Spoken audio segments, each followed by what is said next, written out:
Let's do some Botox for TMJ.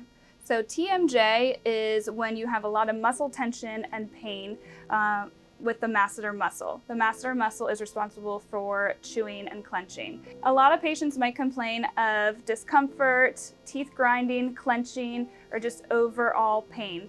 And so Botox, when we inject it into that masseter muscle, will help to temporarily relax that, so it gives some alleviation to those symptoms.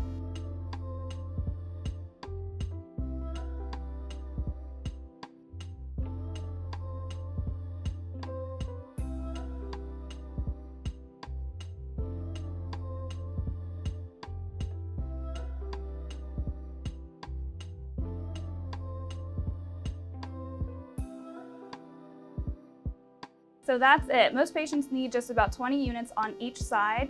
Alleviation in their symptoms can be noticed within 14 days and can last anywhere between 3 to 4 months.